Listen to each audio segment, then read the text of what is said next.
విశాఖలో ఏఎన్యూ ఆసుపత్రి వినూత్న ప్రయోగం చేసింది. ఆంధ్రప్రదేశ్లో తొలిసారిగా యూరాలజీ, నెఫ్రాలజీ రంగాల్లో శస్త్రచికిత్సల కోసం రోబోను ప్రవేశపెట్టింది. శస్త్రచికిత్సలలో రోబోను ఏర్పాటు చేయడం ద్వారా ఖచ్చితమైన ఫలితాలు సాధించడంతో పాటు సరికొత్త మైలురాయిని చేరుకున్నామని ఆసుపత్రి ఎండీ డాక్టర్ రవీంద్ర వర్మ తెలిపారు. కొత్త తరం రోబోటిక్ సర్జరీ టెక్నాలజీతో అత్యంత క్లిష్టమైన ఆపరేషన్స్ సైతం సర్జన్లు 3D హై డెఫినేషన్ వ్యూతో సులువుగా చేయవచ్చునని డాక్టర్ వర్మ తెలిపారు. దీంతో రోగులకు కోతలు, నొప్పి లేకుండా త్వరగా కోలుకుంటారని చెప్పారు.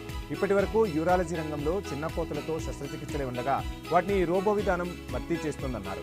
మారుతున్న కాలంతో పాటు వైద్య రంగంలో ఆధునిక శస్త్రచికిత్సల వైపు మొగ్గు చూపడం హర్షించదగ్గ విషయమని విశాఖ ఎంపీ భరత్ తెలిపారు. శస్త్రచికిత్సల్లో వైద్యులు రోబో పాత్రను కీలకం చేయడం సమయాన్ని తగ్గించడానికి ఉపయోగపడుతుందన్నారు.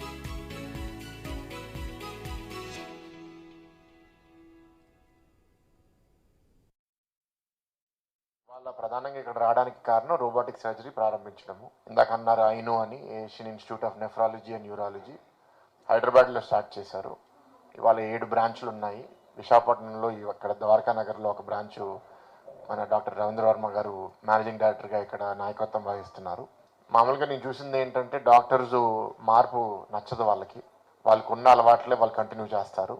డాక్టర్లే ముందుకొచ్చి మేము రోబోటిక్ సర్జరీ చేస్తాము, దానివల్ల సమయం తగ్గుతుంది, పేషెంట్లో ఎక్కువ మేము ఇన్సిషన్స్ చేయాల్సిన అవసరం ఉండదు అని అంటున్నారు. అంటే ఇది ఒక మంచి ఇన్స్టిట్యూషన్గా నేను భావిస్తున్నాను. ఎందుకంటే పేషెంట్కి ఇబ్బంది ఎట్లా మనం తగ్గించగలుగుతాము, టైం ఎట్లా తగ్గించగలుగుతున్నాము అని ఆలోచిస్తున్నారు. So we appreciate.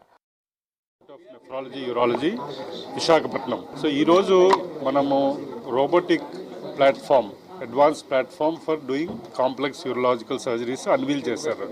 ఇప్పుడే member of parliament Shri Bharat గారు ఇప్పుడే ఇనాగ్రేట్ చేశాము.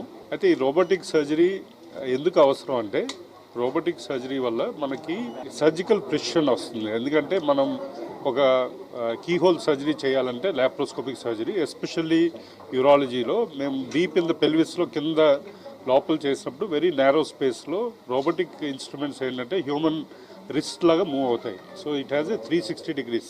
సో ఎస్పెషల్లీ క్యాన్సర్ సర్జరీస్లో, bladder and prostate cancers, complex partial nephrectomy, kidneys cancer సర్జరీస్కి ఇది చాలా యూస్ఫుల్.